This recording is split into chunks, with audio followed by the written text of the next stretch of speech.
Welcome back to Card-iac Kid, Road to 10,000 Listings, the annoyed version. Actually, not really. I woke up this morning. By the way, happy Father's Day. It's the day after Father's Day for everyone. I hope you got all the cards you wanted and you had a good day with your family, because that's the important thing. That is kind of why we do what we do as dads. And to any of the moms out there that may be listening, I hope you guys had a good day too. So, I woke up this morning and I was wondering which show I would make today. I figured I'd do eBay, how to use eBay, all the ins and outs of eBay, the things you have to be careful of. I'm not an I hate eBay guy. I actually like eBay because I think it's a decent service, and for 12, 13%, it's good. But definitely people will disagree with me on that, but that'll be another video because that's what I was thinking about doing today. But then I woke up to a couple of comments on my eBay page. And that kind of just changed the way I decided I would run my day and do this, because when you're selling on eBay or Facebook or in person, it's just a lot of math, people, and emotions.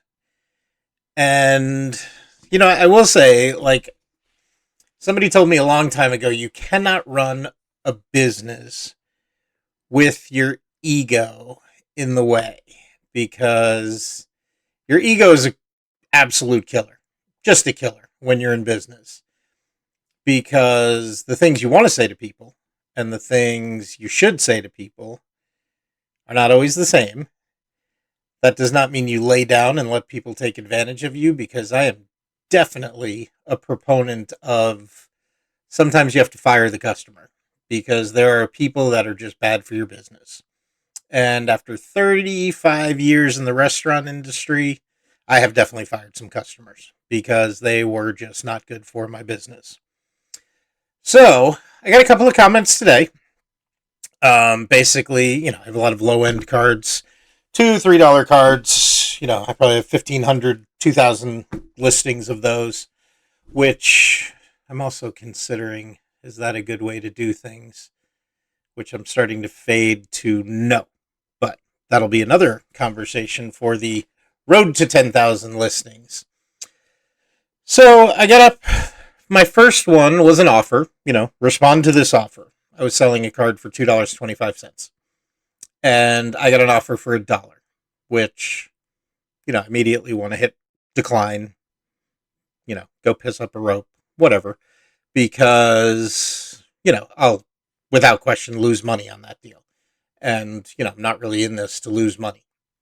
And then the second thing I saw was a guy sent me an email who was just annoyed that I had a Byron Buxton All-Star Game foil, which is right there. Anyway, a card, and I had it up for $1.99. And he sends me this message, which, it's basically just telling me I'm charging too much. He's not going to pay that. So then I sent him this message. And, it's just, people get so annoyed. I even went and looked to see what other people were selling the card for, because, I do that anyway before I list a card, but, it's not like I was trying to rob people by selling a $2 card, so I was wondering kind of why he was so upset. But, so I went and looked, and, everybody's selling it for $1.99, free shipping, or 99 cents plus 99 cents shipping, or whatever the case may be. Basically, the card is selling between $2 and $3. So, my pricing was right on. And, he's just not going to pay that much. So, immediately I wanted to also tell him to go pound sand, but, that is not the right way to do it. So I did show him this message, which also wasn't extraordinarily pleasant, but at the same time, it was possibly teaching him something and possibly letting him know why, I can't sell a card for 99 cents, because then I will lose money and kind of I don't know, what's my point? Why am I doing this?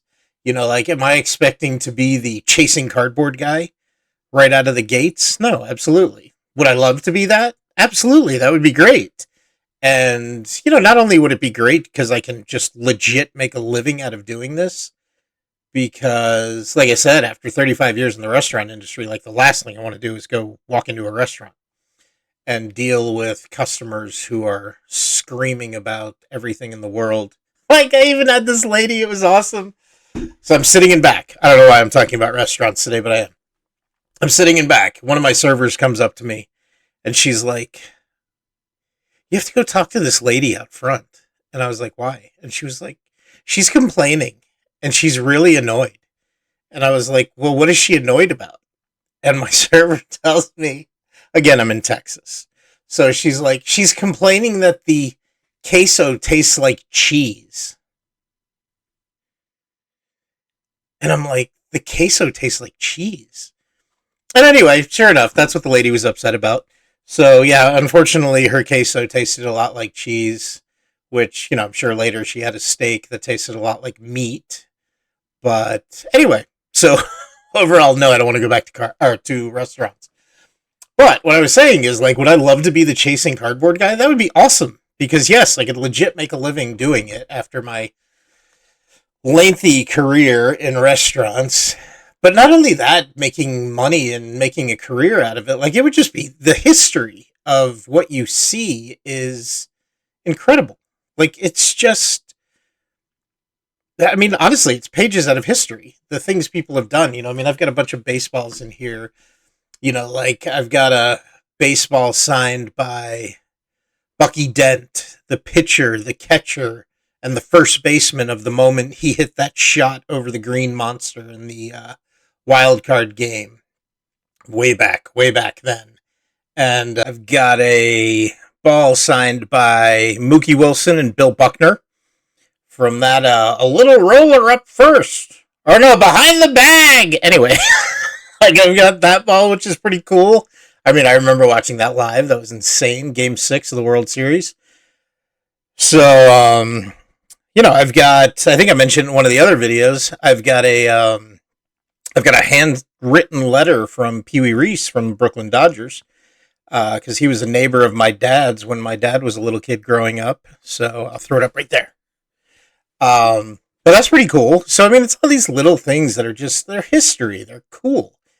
And, that's kind of the fun part of it. So I know a lot of people get into this, because they're buying and selling cards. It's like buying and selling stocks. So there's no real emotional attachment to it. And, for me, that's one of the things I battle doing this, is because I do have some sort of emotional talent or emotional attachment to some of this stuff. I mean, some of it I don't, it doesn't matter. But, I'm looking over at some of my cards over my desk, and, like, I've got a George Teague autographed card over there. And, he was playing for Alabama when I went to Alabama. So sorry if I offend anyone by saying I went to Alabama. But, it's just cool stuff. I mean, it's little parts of your life that just, are represented by memorabilia, represented by cards. So, overall, it's just, this is fun. You can make a living at it. I've started to make a living at it. I mean, at first I was just doing it here, there, and everywhere. And like I said, didn't know what I was doing. But, as I go through, I figure it out. I figure out what works. I figure out what doesn't work. I figure out what I am selling cards for, what I am being charged in every other aspect of selling that card, whether it be supplies, whether it be shipping, whether it be fees. So, and I think a lot of people don't even understand that. And that's not like I'm blaming the people for this morning that, offered me $1 or were upset that I was charging $2. Because let's be clear, like, it's $1, it's $2. Like, who cares? And I probably shouldn't even be selling most of those cards because, quite frankly, they're just a pain in the neck to list. Actually, it's not even that bad because I do use Card Dealer Pro, so whatever. It's not that hard either, but it's a lot of work for probably not a lot of profit, which I'm currently rethinking. But My overall point is I don't even think some people understand. Like, if they're just buying cards online because they think the cards are cool and they have no interest in selling cards, they have honestly no idea what the other side is like. And honestly, why would they? If they don't sell cards, like, why would they know? So it's just it's, I don't know. If they don't know eBay charges X% plus they charge a fee, a final value fee, like they don't realize that everybody's losing money on deals that are less than $1.50, $1.75. So my overall point is, if this is your business, there are going to people that are going to annoy you. You're going to annoy people, but you cannot let your ego get in the way, because you just got to run your business. You've got to have fun with it. And, at the end of the day, you're there to make money. You're there to make people happy, and just move on so you can get into your own life and have fun in your own life. So you don't want to carry this stuff into it. But overall, this is my little thing for the day. I hope you guys all had a great day yesterday. I hope you have a great week coming up. And we'll get into my next video, which will probably be eBay and all the ins and outs of eBay, but we'll see. So you guys have a great week, and I will talk to you soon.